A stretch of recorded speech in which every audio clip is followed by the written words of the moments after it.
কারণ জানেননি কালো মানুষ আর বুড়া মানুষ তারা জীবনে যেত না জান্নাত, জানেননি আপনারা? জানেননি? আয় হায়, জান্নাত বানাইছেন। আচ্ছা বলেন তো জান্নাত কয়টা? হ্যাঁ,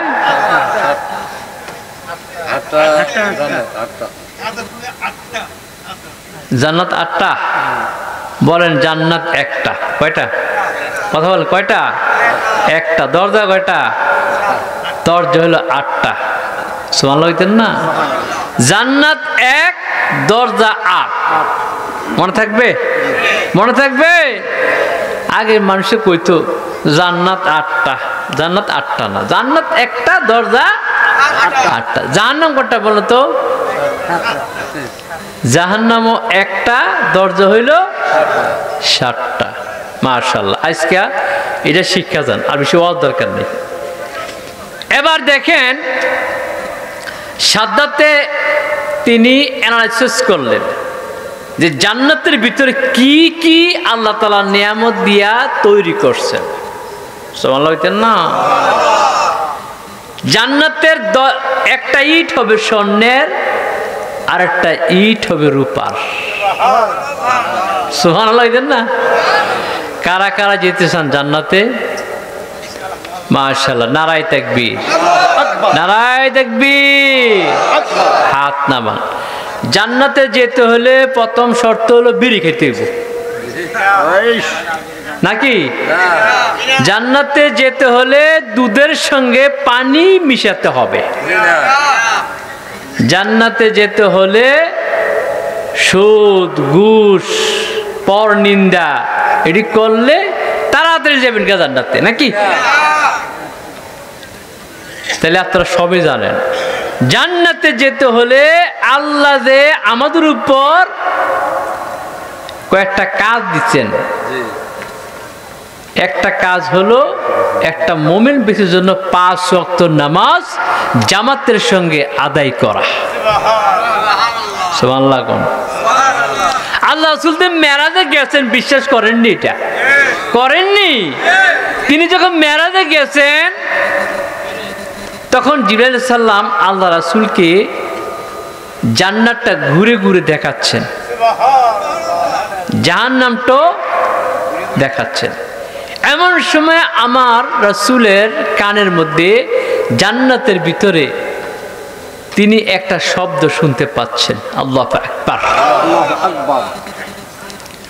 রাসূল বারবার তাকাচ্ছে, এই শব্দটা কোত্থেকে আসতেছে। সর্বশেষ রাসূল জিজ্ঞেস করলেন, জিবরাইল, আমি একটা শব্দ শুনতে পাচ্ছি এই জান্নাতের ভিতরে, এই শব্দটা কিসের? সুবহানাল্লাহ হইতেন না? মনে বানায় মেনে হইতেছি নাকি? হ্যাঁ। তখন জিবরাইল বলল, ওগো নবী, এই শব্দটা হলো হযরত বেলালের। সুবহানাল্লাহ, আসতে কোন? এটা হযরত বেলালের। রাসূল চিন্তা করলো, বেলালের পায়ের শব্দ আমি জান্নাতে শুনতে পেলাম, বেলাল কি আমল সে করতে। তখন রাসূল তিনি জান্নাত থেকে আসার পথে রাসূলের চাচার লগে দেখা। তিনার নাম কি বলেন তো? হ্যাঁ, আবু জাহেল। বালানা খারাপ, আই সর্বনাশ। আবু জাহেলে হেলান দিয়ে বসে আছেন এইভাবে, হাত পাও নাড়তেছে। এমন সময় আল্লাহ রাসূল তিনি মেরাজ থেকে আসছেন। আসার পর জিজ্ঞেস করলো, ও মুহাম্মদ বাতিজা, তুমি এদিকে আসো। তাল কাম হিয়ার, আমার কাছে আসো। আচ্ছা বাতিজা, আমি তো তোমার কাছে নতুন নতুন প্রতিদিন কথা শুনি, আজকে এমন কোন কথা তোমার কাছে আসেনি যে কথাটা নতুন? আল্লাহু আকবার। তখন রাসূল ডাক দিয়ে বলল, চাচা, আমার কাছে এরকম একটা কথা আছে, দুনিয়ার কাছে এমন এক কথা কারো কাছে নেই। কথা বলো। ডাক দিয়ে বললেন, চাচা, আপনি কি জানেন আমি উম্মে হানির গড় থেকে বাইতুল মুকাদ্দাসে গিয়েছি, সকল নবীদেরকে নিয়ে 2 রাকাত আমি নামাজ পড়ছি। তারপর আমি বুরাকের মাধ্যমে আমার আল্লাহর সঙ্গে আমি দিদার লাভ করেছি। ও চাচা, আল্লাহ তাআলা আমার উম্মতের জন্য 5 ওয়াক্ত নামাজ হাদিয়া দিয়েছেন। এটা শোনা আবু জাইল বাতিজা, তুমি এটা কি কইতেছো? কোথায় উম্মে হানির ঘর, কোথায় বাইতুল মুকাদ্দাস, আর কোথায় আল্লাহ, আর তুমি না কি সেখানে দেখা করছো? বাতিজা, এটা কি সত্য? সুবহানাল্লাহ হইতেন না? আবু জাইল এটাও জানে যে আমার বাতিজা মিশা কথা কয় না, আলামিন বিশ্বাসী। এরপরও শয়তান তো শয়তানে কি কন, বাতিজা এটা কি সত্যি? আমি কি এটা প্রচার করব? আল্লাহ রাসূল বললেন, চাচা আপনি প্রচার করেন। আবু জাইল কি নাইস মনে করছে, প্রচার করলে তো বাতিজা শেষ, পাগল বলবে, উম্মাদ বলবে মানুষে। উনি এই নিয়তে বলছে, বাতিজা আমি কি এটা প্রচার করব? বলে, চাচা আপনি শুরু করেন, কোনো সমস্যা নেই। আবু জাইল লাফাইতে লাফাইতে গোসলাঙ্গিতে দৌড়ে ডাক দিয়ে কয়, দেখা হয়ে গেল আবু বকরের সঙ্গে। আবু বকর এদিকে আসো, আমার বাতিজা পাগল হয়ে গেছে। নাউযুবিল্লাহ কোন, পাগল হয়ে গেছে। কি কয়? আমার বাতিজা নাকি ওই উম্মে হানির ঘর থেকে বাইতুল মুকাদ্দাসে নামাজ পড়ছে, আল্লাহর লগে দেখা হয়েছে, 5 ওয়াক্ত নামাজ দিছে। আল্লাহু আকবার। আবু বকর বলে, এটা কি আমার রাসূল বলছে?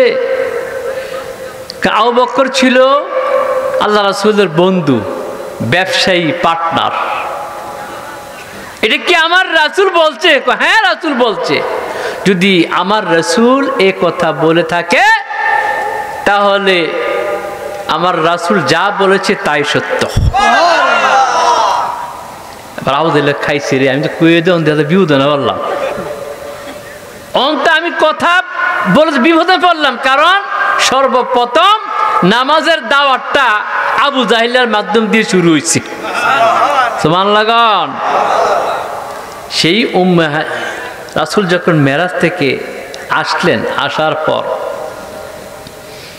তিনি নামাজ পড়ার পর ডাক দিলেন, বেলাল এদিকে আসো। বেলাল তো খুব সুন্দর ছিলেন নাকি? খুব সুন্দর ছিলেন, এমন কালো ছিলেন বেলাল, বেলালের মতন কালো, কুচকুচে কালো এই দুনিয়াতে আর কেউ নেই। কারণ জানেননি, কালো মানুষ আর বুড়া মানুষ তারা জীবনে যেত না জান্নাত। জানেননি এটা আপনারা? জানেননি? আয় হায়, বুড়া মানুষ আর কালা মানুষ একবার এক মাহফিলে পেয়ে বসে বিপদে। বুড়াটা কায়ো আপনি কইছেন কথা। আসলে যারা জান্নাতে যাবে আল্লাহ তাআলা তাকে তর তাজা যুবক বানাইয়া জান্নাতে নিব, আর 70টা বউ দিব। সুবহানাল্লাহ। 70টা হুর দিব। এত হুদে কিটা করবেন আপনারা? এবার রাসূল জিজ্ঞেস করলো, বেলাল তুমি এদিকে আসো। বেলাল, আমি যখন মেরাজে গিয়েছিলাম জান্নাতের অনেক নিয়ামত রাসূল দেখছেন অনেক সময়। ডাক দেখো, বেলাল আমি জান্নাতে যখন হেঁটে হেঁটে আমি দেখতেছি, জিবরাইল বলল তুমি নাকি, আমি একটা পায়ের শব্দ শুনতে পেলাম। জিবরাইল আমাকে বলল এটা নাকি তোমার পায়ের শব্দ। বেলাল তুমি এমন কি আমল করো যে আমলের কারণে জান্নাতের ভিতরে তোমার পায়ের শব্দ শুনতে পেয়েছি। বেলাল ডাক দিয়ে বললেন, ও নবী আমার কোনো আমল নেই। ও প্রাণের নবী আমি গুনাহগার, আমার কোনো আমল নেই। সাহাবী যদি বলে আমার কোনো আমল নেই, আমি গুনাহগার, আমরা উপায় থাকবো নি? আমার উপায় থাকবে না। জিজ্ঞেস করলো, ওগো নবী আমি শুধু একটা আমল করি, আমি একটা আমল করি, যখন আমি অজু করি, অজু করার সঙ্গে সঙ্গে মসজিদে ঢুকে 2 রাকাত নামাজ আমি আদায় করি। সুবহানাল্লাহ। তাহিয়াতুল ওযু, যে নামাজটা আপনারা ওযু করে সর্বপ্রথম এই নামাজটা আপনারা আদায় করবেন। প্রত্যেকটা মসজিদে ঘুরে ঘুরে যখন আপনি এই নামাজটা পড়বেন, কাল হাশরের মধ্যে যখন আল্লাহ তাআলা বিচার করব, আপনার যখন কোনো আমল থাকবে না, এই 2 রাকাত নামাজের মাধ্যমে আল্লাহ তাআলা আপনার আমলকে ভরপুর করে দিয়ে জান্নাতের মেহমান বানাই দিবেন। বলে ইনশাল্লাহ করবেন তো? ইনশাল্লাহ করবেন তো? ইনশাল্লাহ। এই একটা আমল করবেন। আরেকটা আমল করবেন এশার নামাজের পর। কষ্ট হচ্ছে আপনাদের? হ্যাঁ, এশার নামাজের একটা আমল আছে, যে আমলটা করলে আপনি মারা গেলে যখন কবরে শোয়াইব, আপনারে ফেরেশতারা খুঁজে পাবে না। সুবহানাল্লাহ। আমলটা করবেন নি? এটা শুনবেন নি? সামনে মাহে রমাদান, দারুণ একটা সময়। এমন একটা সূরা আছে আল্লাহ পাক এটার নাম দিয়েছেন সূরা মূল। তাবারাকাল্লাযী বিহাদিল মুলক ওয়া হুয়া আলা কুল্লি শাইইন কাদির। এই সূরাটা এসার পর যদি কোনো ব্যক্তি প্রতিদিন তেলাওয়াত করে আর যদি ইন্তেকাল করে, ইন্তেকালের সঙ্গে সঙ্গে আকাশ থেকে 2 জন ফেরেশতা এসে আপনাকে আপনার মৃত ব্যক্তির কাছে ঘোরাফেরা করতে থাকবে, তাকে পাহারা দিবে কখন তাকে দাফন হবে, কখন তাকে মাটি দেওয়া হবে। আর যখন তাকে দাফন এবং মাটি দিবে, যখন কবরের মধ্যে শোয়াবে, শোয়ানোর সঙ্গে সঙ্গে সূরা মুলক আল্লাহ তাআলা তাকে পাখি বানাইয়া আপনার সিনার উপর বসাইয়া দিবে। এবার ফেরেশতা এসে খুঁজবে, জিজ্ঞেস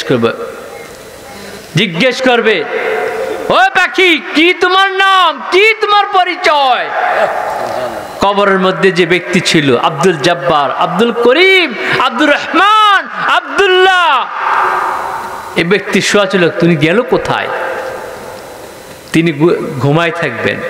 আর সূরা মূল 2 হাতার ডানা খুলে দিয়ে বসে থাকবেন। ফেরেশতা, ও ফেরেশতা, তুমি কি জানো আমি কি? আমি হলাম আলিফ লাম মিম, যালিকাল কিতাবু লা রাইবা ফীহি হুদাল লিল মুত্তাকিন। আল্লাহু আকবার। এটা এমন কিতাব যার মধ্যে কোনো ভুল নেই, ভুল ধরার কোনো শক্তি এই দুনিয়াতে কারো নেই, ঠিক কিনা? এটা এমন কিতাব, এই কিতাবটাকে যখন ওই মৃত ব্যক্তির সিনাত বসে থাকবে, বলবে আমি হলাম সূরা মুলক, প্রতিদিন আমাকে তেলাওয়াত করে এই কবরের মধ্যে ঘুম পাড়াইয়া আমাকে প্রতিদিন আমাকে তেলাওয়াত করে ঘুম পাড়ে রাখছে আল্লাহ তাআলা, আমাকে পাঠাইছে ওই মৃত ব্যক্তিকে কবরের মধ্যে কিয়ামত পর্যন্ত ঘুম পাড়ে রাখার জন্য। সুবহানাল্লাহ কোন?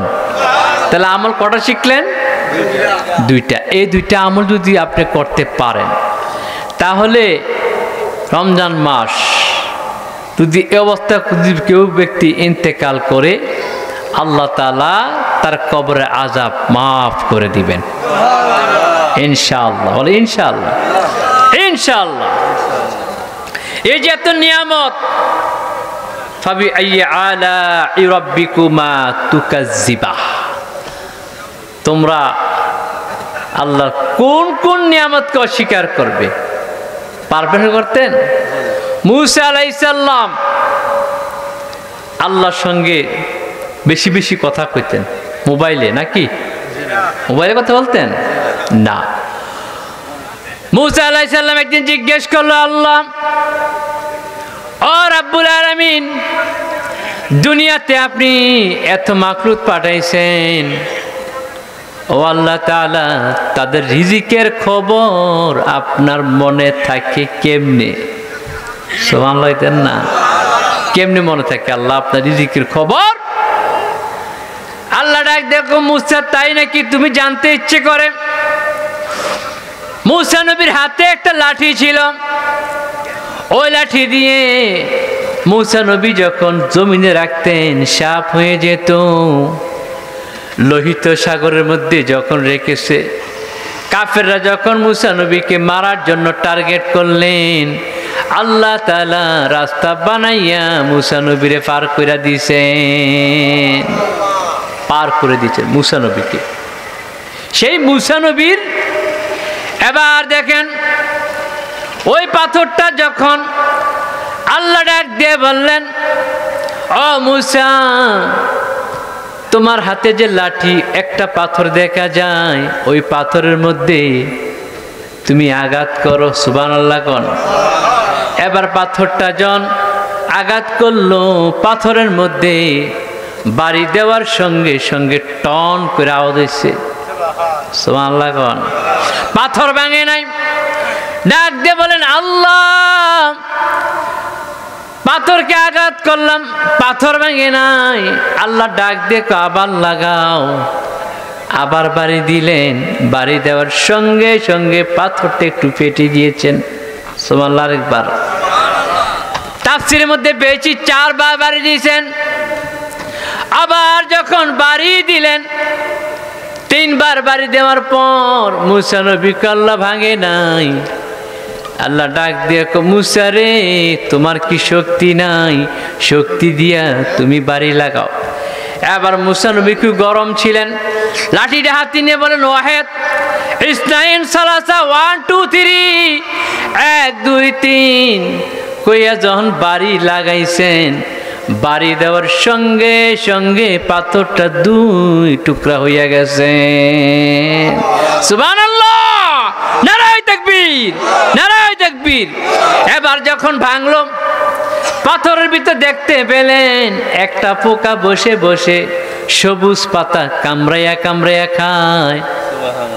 সুবহানাল্লাহ। একটু ঘরে গিয়ে এবার আল্লাহ ডাক দিয়ে, মুসা রে, রিজিকের খবর মনে থাকিনি। মুসাকে, আল্লাহ, আমি জানতে চেয়েছি, পরীক্ষা করার জন্য না। আল্লাহ কান লাগাই শুন কি কয়। কান লাগাই শুনলেন, ওই পোকা কামড়ে কামড়ে খায় আর জিকির করতেছে, আল্লাহ আল্লাহ আল্লাহ আল্লাহ।